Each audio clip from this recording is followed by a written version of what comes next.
Hi, I'm Alessia, and you're about to watch a message that was preached at Calvary Fellowship in Miramar, Florida. At Calvary, we exist to help you take your next step with God.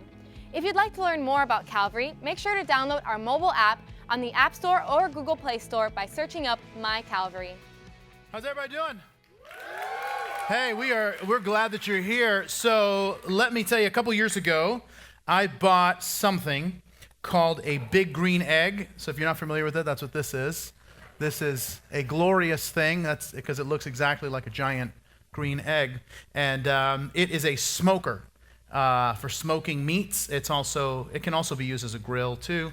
And over the last couple of years, I've become kind of like the main cooking guy at our house.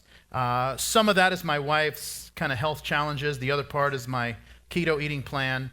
But just to kind of give you an idea as to what we eat, this was the thing I made last night on the big green egg.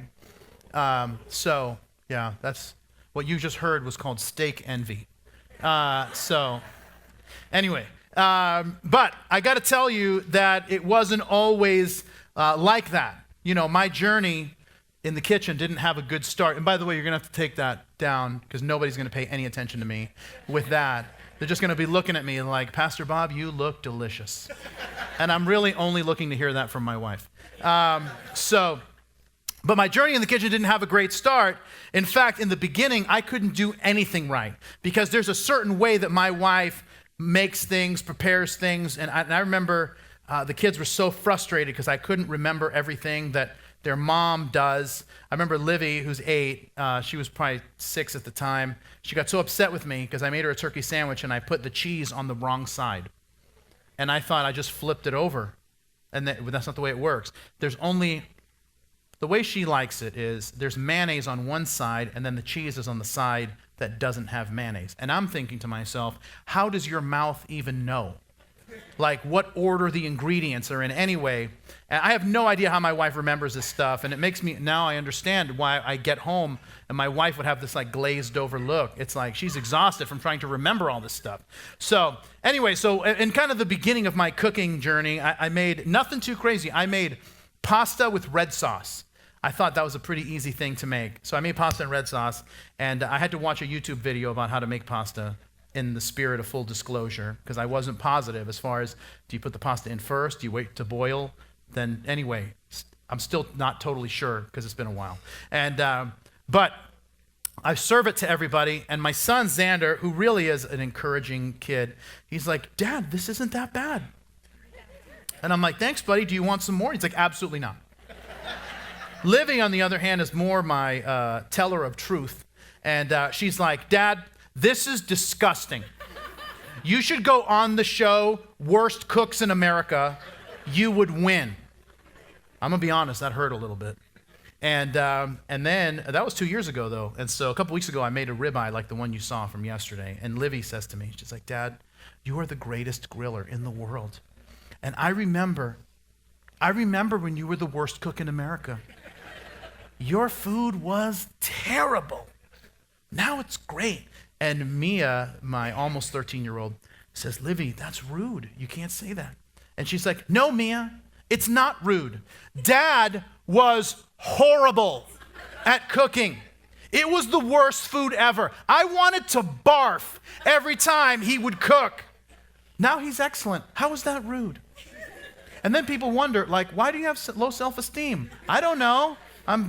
Shocker. So, there is a moral to the story, and that is, no matter where you are in life, things can turn around. All you need is a grill and YouTube, apparently. And so here's what I find amazing. And if you're just joining us on this journey, I hope that you'll continue on the journey because it's been so much fun. We started at Christmas, we started studying through the Gospel of Luke, and our goal is to kind of take this 6-month run from Christmas to Easter and go from Jesus' birth all through his ministry, and then through his death and celebrate his resurrection at Easter. And where we are today is at the choosing of the 12 disciples, what later are called the 12 apostles. And what's amazing about these guys is that these guys that Jesus called, he spent 3.5 years with them. They took the message of Jesus around the world after his resurrection, but they didn't start out as the guys that always knew what to say or the guys that always knew what to do in any given moment or situation. If we're being honest, they started out as contestants on The Worst Cooks in America, and then they grew into something more. Now, as we get started, there's a few facts that you need to know about the disciples that really help us in the journey together. The first is this, is that the disciples were much younger than you think.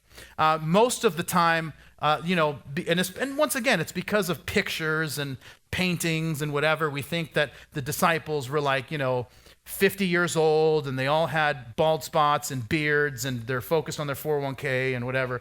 That's not how it worked. I mean, the disciples were much younger than that. In fact, most of the disciples were somewhere between the ages of 12 and 18 years old. In fact, Peter was probably the oldest one, who was somewhere around 19, 20 when Jesus called him as one of his disciples. Some scholars believe that the Apostle John was as young as 10 years old when Jesus called him. Now, telling you that kind of makes a little more sense when there's a story in the Gospel of Matthew when Jesus, it goes to his hometown of Galilee. That was kind of his base of operations for ministry. And when he's there, these religious leaders walk up to Peter and they're like, hey, does your rabbi pay the temple tax? And the temple tax was levied on every Jewish male above the age of 20. And so anywhere in Israel, you had to pay this once a year. And so like, does your rabbi pay the temple tax? He's like, yeah, my rabbi pays the temple tax. Hey, by the way, do you pay the temple tax? And he says, yeah, that's fine. So he tells Peter, here's what I want you to do. I want you to go and catch a fish. He catches a fish. Inside the fish is this coin. And the coin is, in Greek, it's a stater. A stater would have been the exact amount of the temple tax for 2 people. The question is, even though he's with all of his disciples, he only pays for him and for Peter. Why is that? Because they were the only 2 that were above 20 years of age. And so the other thing that caused us to understand what's happening with the disciples is that all the other disciples were already working in the family business, which means that they had already been rejected by another rabbi. Now, the way it worked, and if you've been at Calvary, you know I've talked about this in the past, is that you will a person would decide to pick a rabbi. This is the rabbi I want to follow. This is the rabbi that I believe has the best interpretation of the Torah. And so you would start following him. And what the rabbi is he's looking to see who's the best of the best. And so the fact that these guys were already working in their family business meant that they had already been rejected by the rabbi that they were following. If you weren't the best of the best, the rabbi would take you aside, he would bless you, and he would encourage you to get into the family business. And that's what these guys were doing. So all these guys that were fishermen, they had already been rejected from the rabbi that they followed and were working in the family business. Now, these young guys that weren't the cream of the crop were 12 guys that somehow changed the world because they saw their teacher die, and 3 days later, he was alive. And listen, I don't know if you think about this stuff, but it's a cool thing to think about. If you think about the person that led you to Jesus, and then the person that led them to Jesus, and the person that led them to Jesus, you keep following all the links in the chain, you're going to find at the end of that chain is one of these 12 guys. And so we're going to spend our time, because I think if we're going to be followers of Jesus, we should know something about the original 12 who were his followers as well. And so if you're not really familiar with all 12, this is going to be a really fun study for you. So we're going to start in Luke chapter 6 and verse 12. Here's what we read. It says, "Now it came to pass in those days that he went out to the mountain to pray and continued all night in prayer to God. And when it was day, he called his disciples to himself, and from them he chose 12, whom he also named apostles. Simon, whom he also called Peter, Andrew, his brother, James and John, Philip and Bartholomew, Matthew and Thomas, James, the son of Alphaeus, and Simon, called the Zealot, Judas, the son of James, and Judas Iscariot, who also became a traitor." And if you pause there and give me your attention. Now, if you notice this as we were reading, that they're all written in pairs. It's Simon and Andrew, it's James and John, it's Philip and Bartholomew. The reason is that most people in that day were illiterate. And even those who could read, it's not like there was a lot of books laying around. And so it's written for the purposes of memorization. And I know that because we have the text and you've got it in print, you've got it on your phone, you've got it pretty much wherever you want it, it's kind of lost on us, but it's written for the purposes of easy memorization. When I was in college, we had a class in the Gospel of Matthew, and there was about 125 of us in the class. And the teacher stands up, this is a few weeks into the class, and he says, hey, we're going to start, and I'm going to ask, who can name all 12 disciples? And now mind you, this is 125 people, most of whom wanted to be pastors, felt called to be pastors, felt called to be missionaries, felt called to be worship leaders or serve in ministry of some kind, or some kind of teaching ministry. And out of that entire group, only one person was able to name all 12. Isn't that amazing? That person happened to be me, but neither here nor there. Which, once again, I think that that's important for you to know, that it's like your pastor excelled in his theological education, because not everybody does. As I tell my wife all the time, remember, 50% of doctors graduated in the lower half of their class. And you're like, wait, is that even possible? Yes, it is. And you just don't want the ones in the lower half cutting you open, all right? So let's talk about the first pair, Simon and Andrew. Simon Peter, obviously the most famous of Jesus' disciples. He is the patron saint of everyone who has open mouth, insert foot disease, because he said so many dumb things. And what I love about Simon Peter is that he gives the rest of us hope. Like, he just says dumb things, he does dumb things, but later on he kind of put it all together, and God did a great work in him. Kind of Peter's shining moment was in the Gospel of Matthew chapter 16. They are in an area in northern Israel called Caesarea Philippi. And which, by the way, if you come with us to Israel, we're going to go to Caesarea Philippi. And Jesus asked his disciples, who are people saying that I am? And the disciples are giving, like, hey, here's the report. The report is that you are that you're like a prophet, that you are maybe Jeremiah. Some say you're John the Baptist. Some say that you're Moses or Elijah. And then he says, who do you say that I am? And everybody's quiet. And Peter says, here's what I believe. I believe that you're the Christ. You're the Messiah, the Son of the living God. And Jesus gives this incredible commendation to him. Here's what he says in Matthew 16. It says, blessed are you, Simon Bar-Jonah, or Simon, son of Jonah, for flesh and blood has not revealed this to you, but my Father who is in heaven. And I also say to you that you are Peter, and on this rock I will build my church, and the gates of Hades, or hell, will not prevail against it. Now, this is an amazing moment where Jesus says, hey, listen, this wasn't just an idea that popped into your head. This was my Father speaking to you in this moment. And Peter is feeling great about himself until only a day or two later that he ruins it. And here's what happens. A couple verses later, from that time on, Jesus began to explain to his disciples that he must go to Jerusalem, suffer many things at the hands of the elders, the chief priests, and the teachers of the law, and that he must be killed and on the third day raised to life. But Peter took Jesus aside and began to rebuke him, because that's apparently what you do to Jesus. Never, Lord, he said, this shall never happen to you. And this is Jesus' response.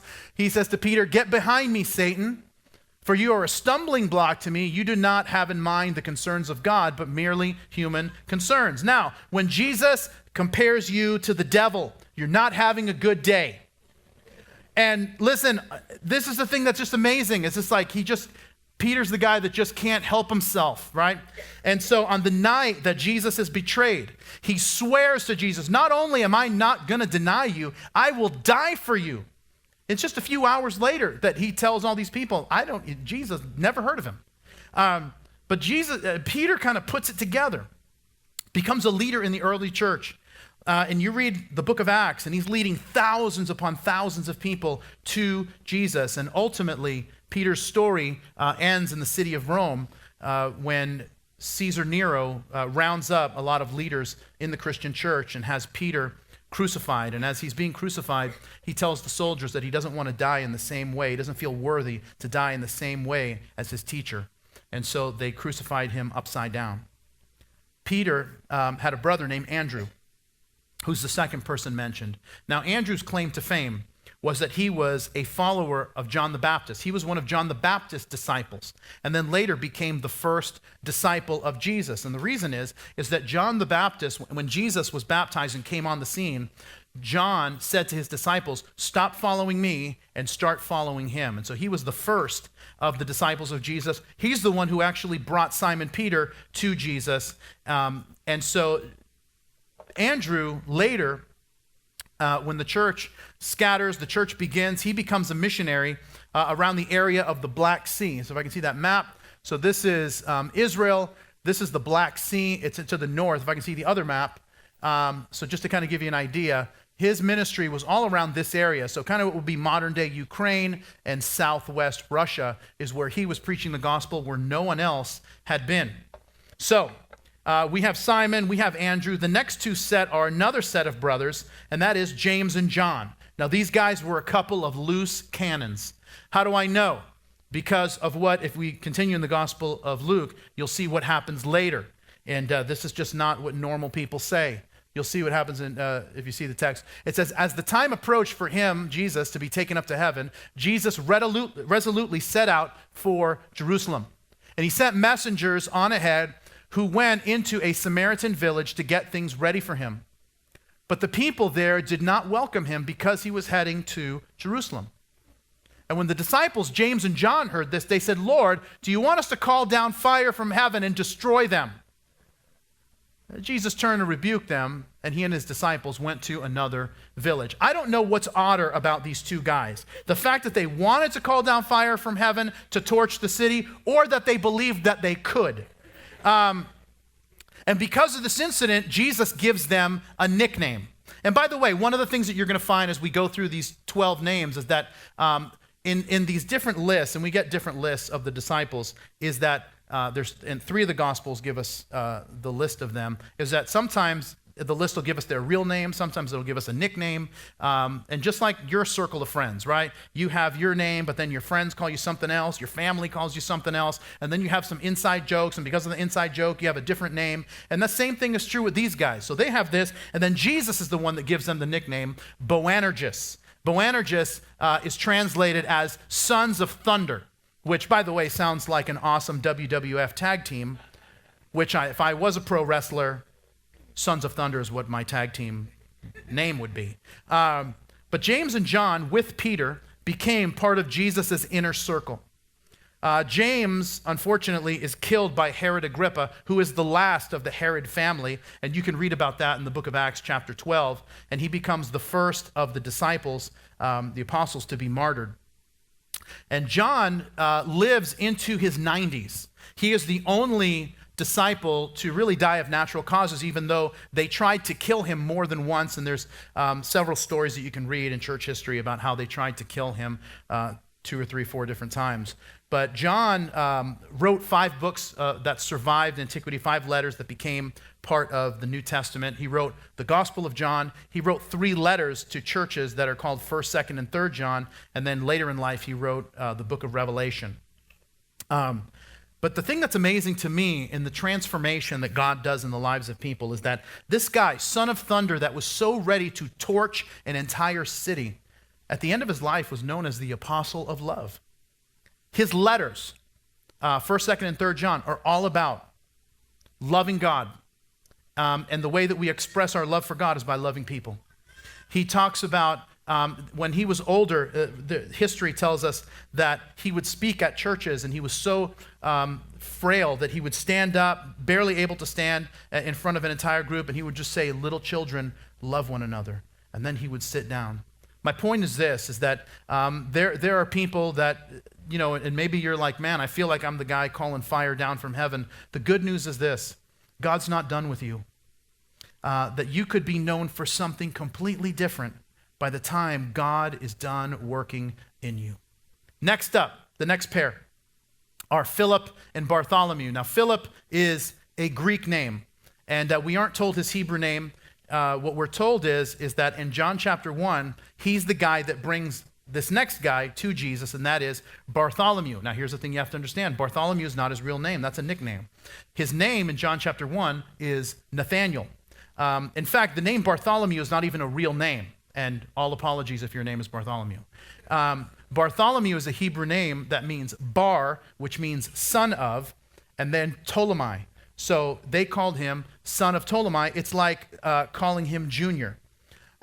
So you have those two. Next up are Matthew and Thomas.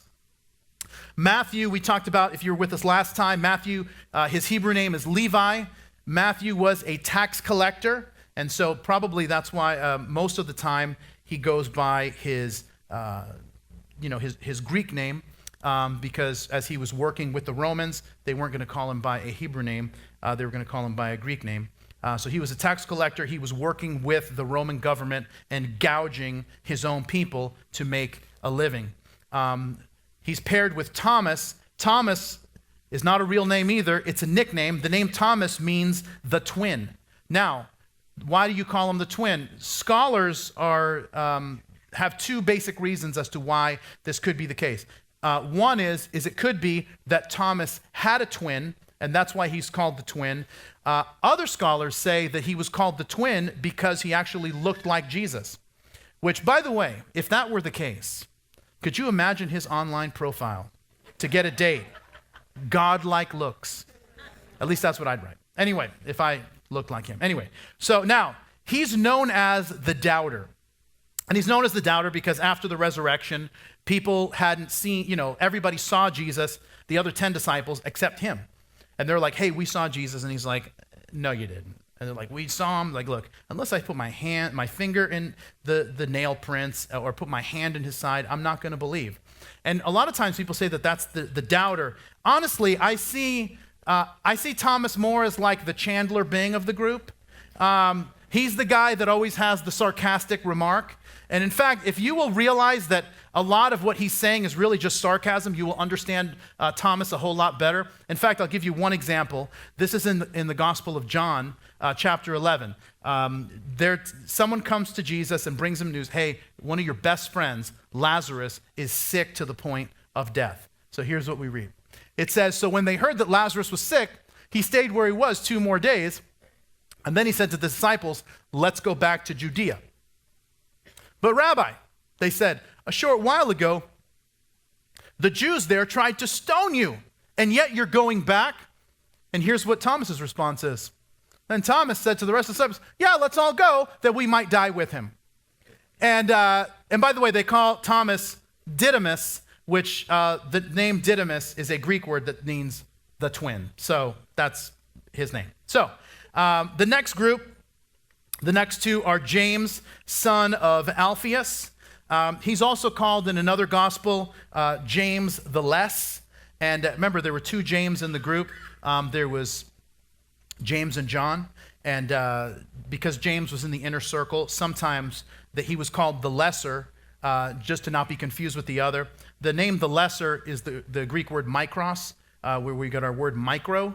And calling him the Lesser could be like calling someone tiny, which meant he was either really small or really big, because that's how nicknames go.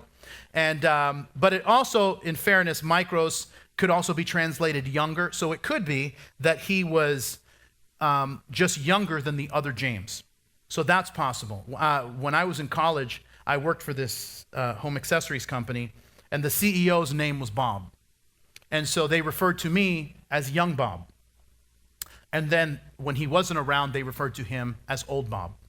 And so that's why I've committed myself to never hiring anyone named Bob on the Calvary staff, because I know what I'm going to be called when I'm not around.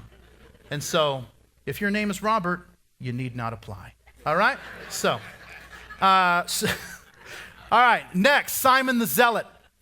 Now, zealot is a nice way of saying terrorist. The zealots in the first century, their goal was to overthrow the Roman Empire by committing acts of violence. Zealots in that time would carry these small knives called sakais under their cloak, where they would be in a crowd and they would stab Roman soldiers or Jewish sympathizers with the Roman Empire. They would stab them and then they would blend into the crowd. And I always think, and once again, this could be an overactive imagination, so, just take this with a grain of salt, but I can only imagine the conversations between the zealot and the former tax collector. right? Like, I'm sure Matthew's like, hey, how do I know you're not going to stab me with that thing you carry around? Simon's all like, you don't. Sleep well, Uncle Sam. We'll see how that goes. Anyway, I don't know if that really happened, but I like to think it did. All right, then the last two are two Judases. There's Judas, son of James, and Judas Iscariot. And, obviously, after what happened to the second guy, and they called him two other names, which once again, I know that you're like, well, anything's got to be better than being called Judas.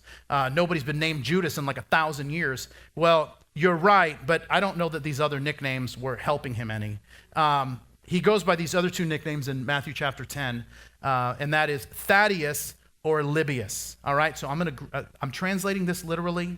We're all adults, so I got some giggles in the first two services. So the name Thaddeus is a derivative in Aramaic for the word breast or nipple. That's exactly what I'm talking about. So, which once again, I don't know that that's a heck of a nickname, right? Who's your friend? My friend Nipple? That's just a weird thing. Hey, Nipple, it's Mr. Boob to you. Anyway, I know I'm going too far now. I'm going too far. But calling him that is like calling him Mama's boy. And then what about Libius? Must have been better. Libius is kind of a weird nickname too. It means heart child.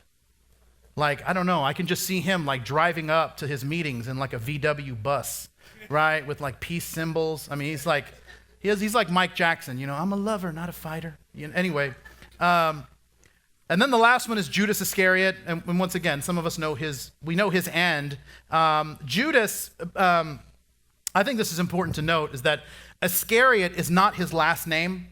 Iscariot is two words in Hebrew. The word ish, so it's the word ish means man, which once again, we still use that. If you are British, Danish, you are a man from that particular country. So he's from Ish-Karioth, which is how you get Iscariot. And that is, and Karioth was a town that was 20 miles south of Jerusalem. He was the only disciple that was not from Galilee, so he was known as, so there was, Judas, the son of James, and then there was Judas, the guy from Karioth. And so that's how these guys get their names. Now, we go through all of this, and it's like, all right, what do I do with all that? These 12 guys are teaching us three truths that should encourage us and show us what God wants to do in us. And I'm going to quickly show you these three things. Here's the first one, and that is that your past isn't the final word on who you are. You see, the sons of thunder became known for their love. The mama's boy, he was stoned to death for preaching the gospel. That's how bold he became. Thomas the doubter, the sarcastic one, he took the gospel further east than anyone had gone, all the way to India, before being killed by the swords of 4 soldiers. And here's the point, is that when a person comes to Jesus, they leave that old person behind, and God starts transforming them into a new creation. You see, Paul the apostle, who was a Jewish leader who hated the church, had an encounter with Jesus. He experienced that, and he wrote this to a church that was in the area in Corinth, which is near modern-day Greece. It says, therefore, if anyone is in Christ, the new creation has come. The old is gone, the new is here. I sensed God calling me into ministry very early, within the first month or two of becoming a Christian. And I decided to transfer to a Bible college so I could get a theology degree. And I remember going and getting the application, and I was so excited. And then I started reading it, and I started filling it out, and I froze. Now, you got to understand something, and some of you know this if you've been around Calvary for a little while. I wasn't a good student. I was on the 5-year plan in high school. I tell people that being a senior was the best 2 years of my life. And so before becoming a Christian, this is a true story. Before becoming a Christian, I had only read one book in my life. Now, and this is the thing people ask me, like, but didn't you have to do book reports? Yes. Some of them I didn't do. Others of them, they're like, hey, what'd you do the book report on? Oh, I did it on this. What's that book about? It's about this and this. Oh, perfect. And I would just write the book report based on what somebody else told me the book was about. I remember doing a book report on The Christmas Carol, right, by Charles Dickens. If they told me it was about a lady named Carol, I would have wrote that. I had no idea. So anyway, before I became a Christian, I had only read one book, and it was a biography on the life of Madonna. Now, I know that many of you have not pegged me for a material girl, and yet here we are. And I was so focused on who I used to be that I sat on that application for a year, totally filled out, to the point where a friend of mine who had no interest in going into ministry, he was an electrician, he said to me, he's like, hey, did you sign up? No, I have the application. And anyway, I was so ashamed of who I was. And I just didn't even want to have that conversation with who I was. And I thought that the past was a template for what my future was going to be. And this guy, and I'm so grateful to this day for him, he said to me, he said, hey, I'm going to take a couple of classes. Why don't you come too? He had no intention of getting a degree. He just said, he believed in my calling more than I believed in my calling. And this guy said, hey, I'm going to take this class and this class. And I'm like, well, I guess I can join you. And then after 2 semesters, he's like, hey, I have no intention of doing this. I'm planning on being an electrician. Why don't you you can take it from here. And, it was almost like he was holding the bike as I was learning to ride without training wheels. And listen, this is part of the challenge that we have. Your past is not the template for what your future looks like. Your past is not the final word on who you used to be. When Jesus comes into your life, he's not just making you a better version of you. He's making a new you. And the more that we embrace that, the more that we experience it. Here's the second thing you need to know about these 12 guys, that God doesn't need the best and the brightest to change the world. Listen, so often we talk ourselves out of the possibilities of what God can do, that he can do something great in us because we feel like, well, I'm sure there's somebody else that's smarter. I'm sure there's somebody else that's better. I tell my kids this all the time, and that is that the future is not determined by who's smartest. The future is determined by who shows up. In fact, listen, rarely does God use the smartest guy in the room or the person that everyone thinks is the obvious choice. Once again, Paul, the guy that was an expert in Jewish law, you would think, man, he came to Jesus. Surely he's going to be the guy to reach the Jewish people. And here's what God does. He says, nah, I'm going to take him and send him to reach all the non-Jews and take the gospel further than it's gone. Here's what he says. Brothers and sisters, think of what you were when you were called. Not many of you were wise by human standards. Not many were influential. Not many were of noble birth. But God chose the foolish things of the world to shame the wise. God chose the weak things of the world to shame the strong. These 12 guys, not Judas Iscariot, but later Paul himself, would be named among their ranks. And you know what's amazing to me? These guys did not have social media. They didn't have the internet. They didn't have phones. All they had was the power of God and the knowledge that God could have chosen anyone, but decided to use them. That's why Peter, when he writes to the church at large, he says this, you'll see it on the screen, but you are a chosen people, a royal priesthood, a holy nation, God's special possession, that you may declare the praises of him who calls you out of darkness into his wonderful light. You see, just like how Jesus chose these 12, he's choosing you. Not because you're the best or you're the wisest, but because he is the best and he is the wisest, and he's inviting us on the journey with him. And I'll tell you the last thing that's so important for us. When we look at these 12 guys, what do we see? We see that there's room for everyone in God's kingdom.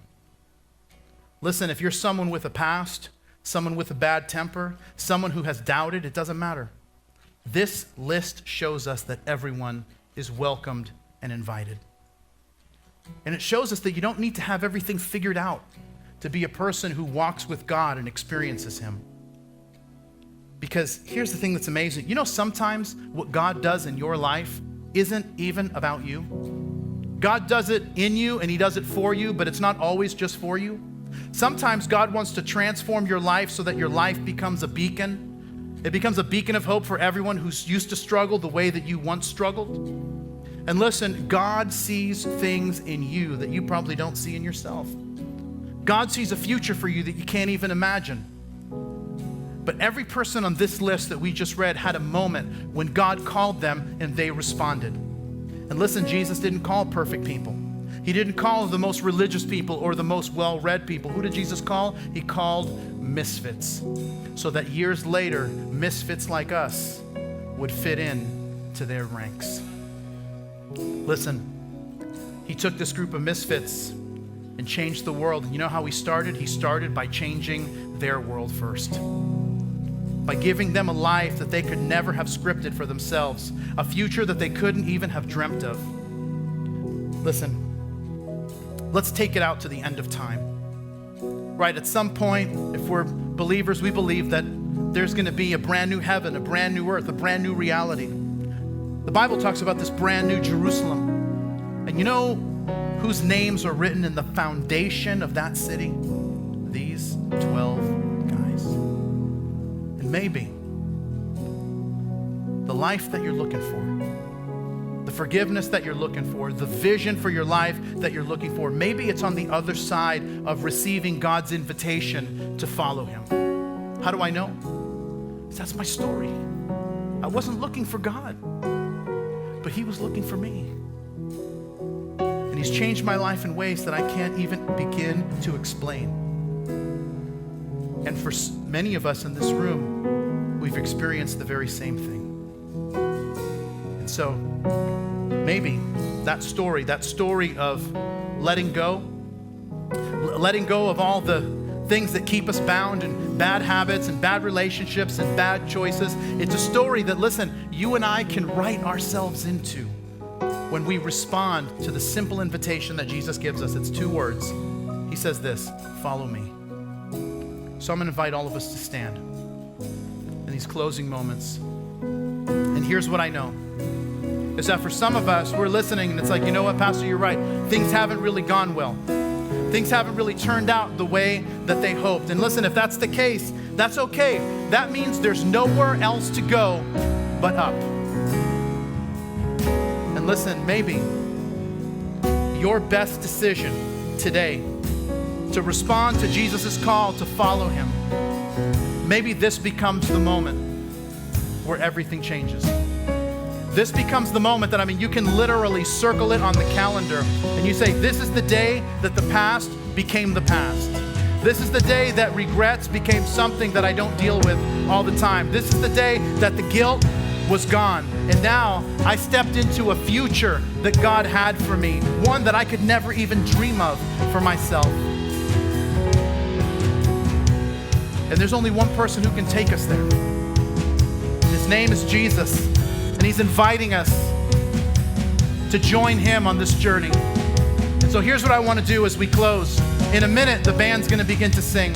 And if you've been listening and saying, Pastor, that's me.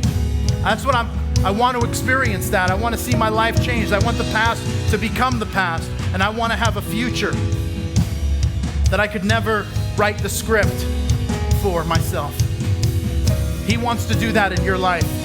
And so when they begin to sing, I'm going to invite you to leave where you're standing and take a step and meet me here at the base of this platform.